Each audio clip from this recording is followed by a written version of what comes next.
Assalamualaikum warahmatullahi wabarakatuh.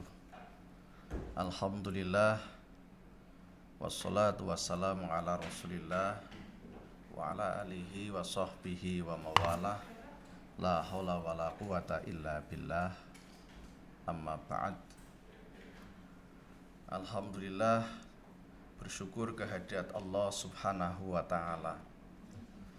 Kita bersama-sama diberikan anugerah nikmat yang luar biasa banyak oleh Allah subhanahu wa ta'ala, sehingga di tengah-tengah kehidupan ini kita terus bisa melaksanakan tugas tanggung jawab kita kepada Allah subhanahu wa ta'ala. Karenanya salah satu perintah yang secara jelas untuk kita bersama-sama lakukan adalah bersyukur. Mari di kesempatan ini, mengawali pembicaraan di kesempatan ini, saya mengajak kepada kaum muslimin muslimat, para pemirsa sekalian, untuk selalu mensyukuri nikmat yang Allah anugerahkan kepada kita. Salah satu syukur yang harus kita wujudkan adalah kita bersyukur diberi amanah oleh Allah berupa anak. Itu adalah anugerah nikmat yang luar biasa bagi kita sekalian. Kita bersyukur dititipi, diberi kepercayaan amanah oleh Allah dengan hadirnya anak-anak di keluarga kita. Ini satu hal yang tentu menjadi cita-cita kita bersama untuk berumah tangga, kemudian mendapatkan keturunan, diberikan putra putri yang soleh dan solehah. Pertanyaan selanjutnya adalah bagaimana kita mewujudkan syukur kita dengan dianugerahi anak, dititipi anak oleh Allah subhanahu wa ta'ala. Apakah akan dibiarkan ataukah ada upaya khusus agar anak-anak yang dititipi atau dititipkan Allah kepada kita betul-betul bisa tumbuh dan berkembang menjadi generasi yang kita harapkan, yang bisa selamat dan menyelamatkan kita semuanya, baik di dunia sampai kelak di akhirat. Kaum muslimin muslimat yang dirahmati Allah, tentu dalam perspektif kita semuanya orang Islam, anak adalah anugerah terindah. Sekaligus anak adalah titipan yang harus kita lakukan upaya, amanah Allah untuk kita didik, kita persiapkan. Karena dalam kacamata kita umat beriman, Allah memberikan amanah ini ada tanggung jawab yang harus kita pikul. Dan kita juga menyadari bahwa anak adalah investasi masa depan kita. Karena investasi, maka kita wajib untuk melakukan upaya agar apa yang kita miliki ini bisa menghasilkan sesuatu sebagai sebuah investasi jangka panjang. Ibaratnya kita menanam saham, maka ayo kita bersama-sama tanamkan saham kita kepada anak-anak kita, sehingga kelak anak ini akan menjadi bagian dari investasi kita sebagai orang tua. Pemirsa kaum muslimin muslimat rahimakumullah, tentu dalam kacamata Islam kita pernah mendengar kisah Luqman yang diabadikan oleh Allah, namanya menjadi salah satu nama surat di dalam Al-Quran, yaitu surat Luqman. Ada beberapa pelajaran yang bisa kita ambil dari kisah Luqman ketika mengedukasi anaknya, yang kemudian Allah kisahkan di dalam Al-Quran, yang sampai hari ini bisa kita pelajari, bisa kita praktekkan dalam kehidupan ini.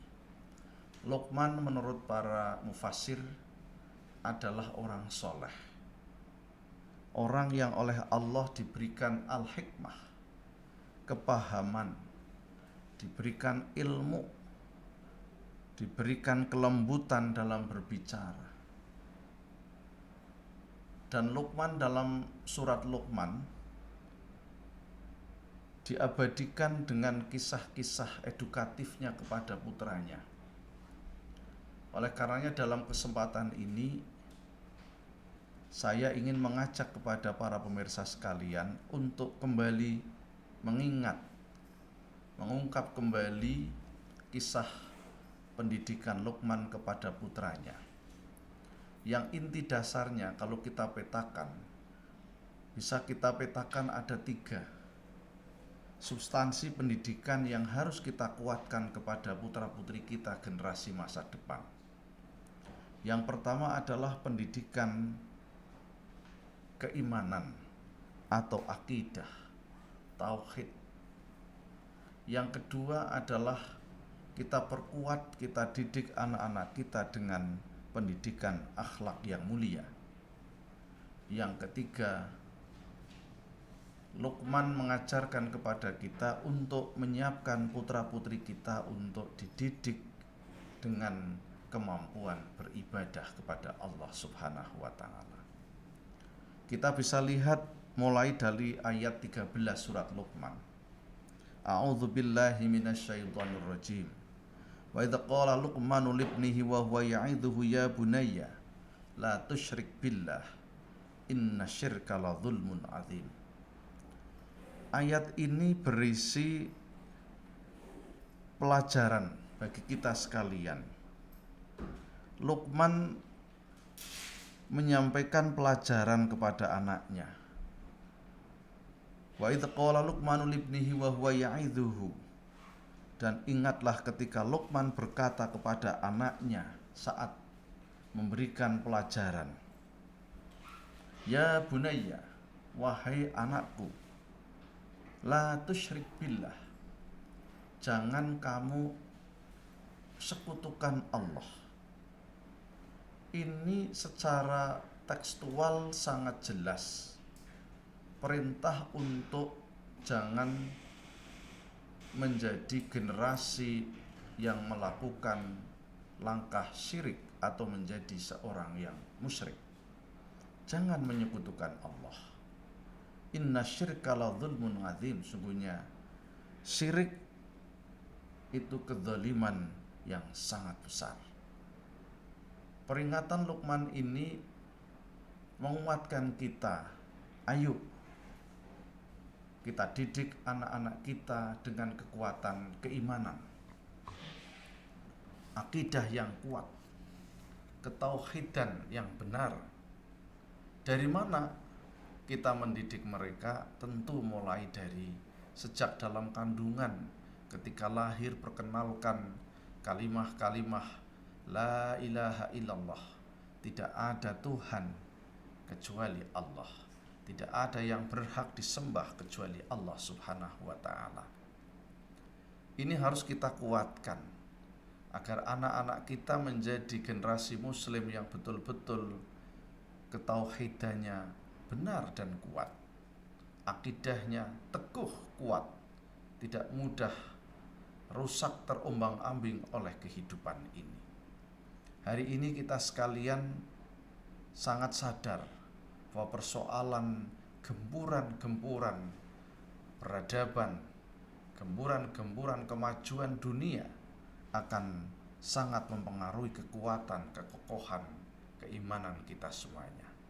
Maka ketika kita sudah kuatkan melalui pendidikan agama yang baik, kita masukkan anak-anak kita ke lembaga pendidikan, kita pasrahkan kepada kiai, kepada orang alim yang betul-betul mampu menjaga akidahnya. Kita kuatkan dimensi akidahnya melalui edukasi pendidikan agama, termasuk kita jauhkan anak-anak kita dari hal-hal yang kemungkinan merusak akidahnya. Pemirsa yang dirahmati Allah Subhanahu wa ta'ala, ini konsep pertama yang saya kira penting.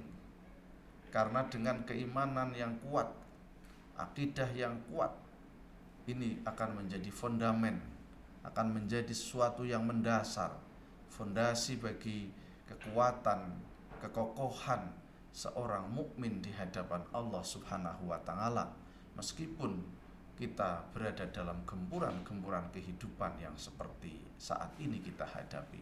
Dan tentu di masa depan gempuran-gempuran terkait dengan akidah akan sangat kencang dan sangat berat kita hadapi. Solusinya tidak lain adalah mari kita didik anak-anak kita dengan kekuatan agama yang baik.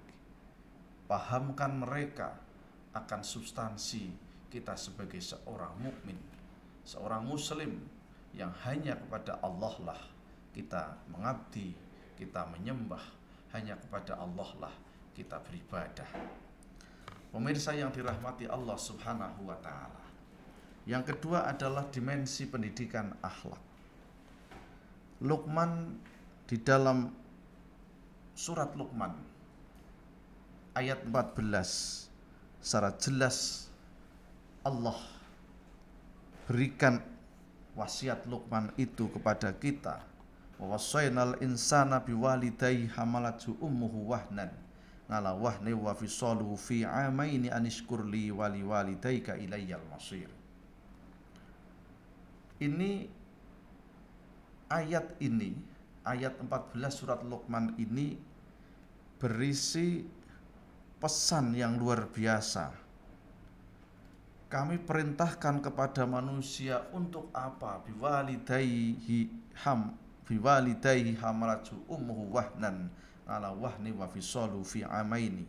Ada pesan, perintah untuk menyiapkan generasi yang sadar bahwa anak-anak tidak bisa lepas dari orang tuanya. Maka Allah perintahkan dalam surat Luqman ini untuk kita siapkan anak kita menjadi generasi yang dapat menghormati, memuliakan, berbuat baik kepada kedua orang tuanya.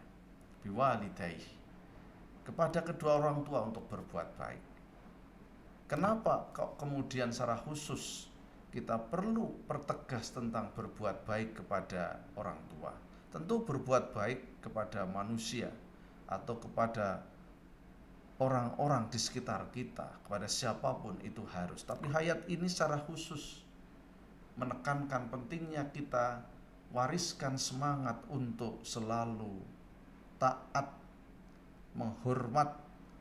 menghormati, berbuat baik kepada kedua orang tua. Ini sesuatu yang harus kita siapkan anak-anak kita. Jangan jadikan generasi kita generasi yang durhaka kepada kedua orang tuanya.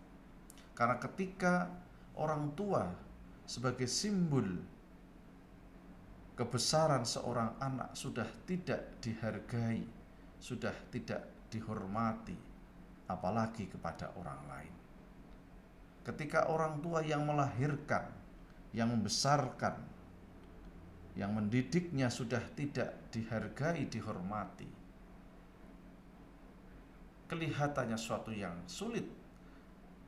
Kok harus diharapkan bisa berbuat baik, menghormati orang lain? Karenanya di dalam ayat ini secara tegas Allah perintahkan kepada kita semuanya untuk mendidik generasi kita agar memiliki kesiapan berbuat baik kepada kedua orang tuanya. Bahkan dalam ayat ini digambarkan secara khusus seorang ibu mendapatkan prioritas lebih, karena ibu adalah sosok yang sangat-sangat berat dalam proses kehamilannya, mengandung kemudian menyusui dalam ayat ini dalam masa 2 tahun. Dan ini sesuatu yang harus kita kuatkan. Bagaimana anak-anak kita didik dengan nilai agama agar mereka tahu tentang bagaimana cara menghormati kedua orang tuanya. Ajaran agama sangat banyak berisi perintah, berisi anjuran, tuntunan kepada kita agar kita betul-betul memiliki kesadaran akan jasa kedua orang tua kita. Tidak ada orang yang lebih berjasa dari orang tua kita.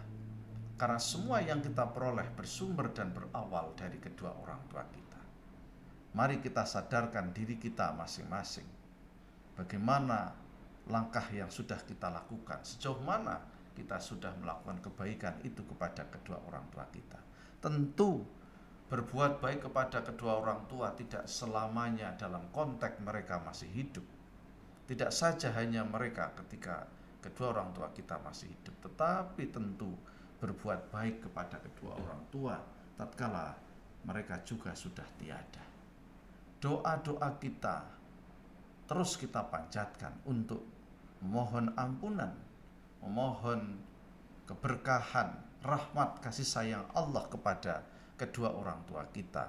Rabbil firli wali walidayya warhamhuma kama rabbayani shaghira. Ini salah satu doa yang telah diajarkan Islam kepada kita untuk kita lantunkan kepada Allah, untuk memohonkan ampunan kepada kedua orang tua kita, baik mereka yang masih hidup ataupun yang sudah di alam barzah. Untuk apa? Allah ampuni dosanya, Allah muliakan, Allah tinggikan kehormatan kedua orang tua kita. Dan ini hanya bisa kita tanamkan semangat ini melalui pendidikan agama yang baik dan benar. Maka marilah kepada Bapak Ibu sekalian, jangan jauhkan pendidikan anak-anak dari pendidikan agama. Cari lembaga pendidikan yang betul-betul bisa menguatkan kesadaran anak terhadap tugas perannya sebagai anak untuk memuliakan kedua orang tua kita. Bangun kesadaran bahwa tidak akan ada kita tanpa mereka. Dan mereka orang yang sangat berjasa kepada kita, memberikan segalanya kepada kita, termasuk kita wariskan semangat ini kepada putra-putri kita, agar mereka pun memiliki kesadaran untuk menjadi generasi yang soleh dan solehah, menjadi orang-orang yang mau bersyukur kepada Allah dan mau berterima kasih kepada kedua orang tua yang telah melahirkan, membesarkan, dan mendidiknya. Pemirsa yang dirahmati Allah Subhanahu wa Ta'ala, yang ketiga adalah pendidikan ibadah. Secara khusus saya kutipkan dari ayat 17 surat Luqman. A'udzubillahi minasyaitonirrajim. Ya bunayya aqimis shalah wa'mur bil ma'rufi wanha 'anil munkar wasbir 'ala ma asabaka inna dzalika min azmil umur. Ya bunayya, wahai anakku. Ini Luqman sedang mendidik anaknya, menyeru kepada anaknya, memanggil anaknya, wahai anakku, aqimis shalah, dirikanlah sholat. Keimanan, ketauhidan, akidahnya diperkuat, akhlaknya dibaguskan, akhlaknya dikuatkan agar punya akhlak yang mulia. Tapi jangan lupa ibadah kepada Allah. Ayat ini secara tegas menyebutkan aqimis shalah. Jangan sampai anak kita menjadi anak-anak yang tidak bisa sholat. Bagaimana agar bisa sholat? Ayo didik sejak kecil tentang tata cara sholat. Kenalkan cara sholat, ajak sholat. Kalau kita nggak mampu ngajari, serahkan kepada orang yang bisa ngajari anak kita. Makanya mari kita masukkan anak-anak kita ke lembaga pendidikan berbasis agama, agar anak-anak kita bisa belajar dengan sholat dengan baik. Tentu bukan hanya bisa sholat, tetapi juga mau melaksanakan sholat dengan baik dan benar. Dan yang tidak kalah pentingnya adalah melaksanakan nilai ajaran sholat dalam kehidupan. Ini sesuatu yang penting. Tentu dalam bagian ayat-ayat lain ada ibadah-ibadah lain yang juga perlu diedukasikan, karena ibadah dalam Islam bukan hanya sholat, tapi sholat adalah suatu yang sangat fondamen, suatu yang sangat mendasar. Bahkan dalam sebuah hadis disebutkan bahwa as-sholatu imaduddin, sholat adalah tiang agama. Ini menjadi kekuatan. Sholat menjadi suatu yang sangat vital, sangat prinsip dalam kita berislam. Karenanya dalam ayat ini secara khusus Luqman didikan untuk mau sujud rukuk kepada Allah. Aqimis sholah. Jangan biarkan anak-anak kita tidak bisa sholat. Jangan biarkan mereka menjadi generasi yang tidak mau melaksanakan ibadah sholat. Sekali lagi pemirsa yang dirahmati Allah, ibadah tentu bukan hanya sholat, tapi ini menjadi suatu yang penting, karena sholat juga menjadi parameter keberagamaan seseorang. Sholat menjadi penentu baik tidaknya amal kita di hadapan Allah Subhanahu wa Ta'ala. Pemirsa yang dirahmati Allah, tentu saja apa yang saya sampaikan ini masih sangat bersifat parsial, belum bersifat komprehensif. Semata-mata hanya untuk mengingatkan kita semuanya akan pentingnya mendidik anak dengan nilai-nilai agama. Dalam rangka apa? Yang pertama, menguatkan akidahnya. Yang kedua, menguatkan dan membentuk serta mengembangkan budi pekerti akhlak yang mulia. Dan yang ketiga, dalam rangka menyiapkan anak-anak kita untuk menjadi anak-anak yang taat, tunduk kepada Allah, diwujudkan dengan mau melaksanakan sholat. Tentu ibadah yang lain, bahkan dalam ayat ini juga disebutkan wa'mur bil ma'rufi wanha 'anil munkar. Suruhlah manusia untuk berbuat baik, berbuat yang ma'ruf, dan cegahlah mereka dari yang mungkar. Tentu di samping sholat juga kita siapkan generasi kita untuk menjadi generasi yang mau beramar ma'ruf nahi mungkar. Dan juga di sini disebutkan wasbir ala ma asobak, untuk menjadi orang-orang yang memiliki kesabaran ketika Allah uji dengan musibah. Yang ketika Allah berikan, ditimpakan ujian musibah kepada kita, kita harus sabar. Termasuk hari ini kita sedang diuji oleh Allah dengan pandemi COVID. Maka kita didikkan ajaran-ajaran ini untuk generasi kita menjadi generasi yang tangguh, kuat, dan sabar menghadapi segala cobaan yang ditimpakan Allah kepada kita. Kaum muslimin muslimat, shaimin shaimat rahimakumullah. Inti yang ingin saya sampaikan di kesempatan ini tidak lain adalah sekali lagi mengingatkan kepada kita, ayo kita didik anak-anak kita dengan pendidikan agama yang baik. Kita didik anak kita dengan cara ajari mereka untuk menjadi muslim, mukmin yang kuat akidahnya, menjadi mukmin muslim yang akhlaknya baik, karena dunia ini akan indah ketika diisi oleh anak-anak generasi yang punya akhlak yang mulia. Dan tentu saja sebagai seorang yang beriman, yang kita memiliki kekuatan iman dan akhlak mulia, kita punya akhlak kepada Allah. Allah merintahkan kita untuk sujud, untuk rukuk, untuk sholat. Ayo didik anak kita untuk mau beribadah kepada Allah Subhanahu wa Ta'ala. Kaum muslimin yang dirahmati Allah, demikian yang bisa saya sampaikan sebagai pengingat kita akan pentingnya mendidik anak-anak kita dengan basis agama yang baik, dengan basis agama yang kuat. Lembaga pendidikan Ma'arif adalah di antara sekian banyak institusi pendidikan yang di dalamnya agama menjadi salah satu kekuatan. Lembaga pendidikan Ma'arif adalah institusi yang menyiapkan generasinya dengan nilai agama yang kuat. Tentu saja ini juga menjadi bagian dari upaya kita bersama dimanapun, mulai dari keluarga kita siapkan dengan pendidikan agama yang baik, masukkan sekolah dan madrasah yang juga bisa menguatkan iman, akhlak, dan ibadah yang baik. Kaum muslimin rahimakumullah, mudah-mudahan Allah selalu memberikan kekuatan hidayah kepada kita sekalian, memberikan petunjuk kepada kita sekalian untuk dapat menyiapkan generasi yang soleh dan solehah, yang selamat dunia dan akhirat. Mohon maaf jika ada kekurangannya, jika ada kekeliruan yang saya sampaikan. Mohon maaf. Wallahul muwaffiq ila aqwamit thoriq. Assalamualaikum warahmatullahi wabarakatuh.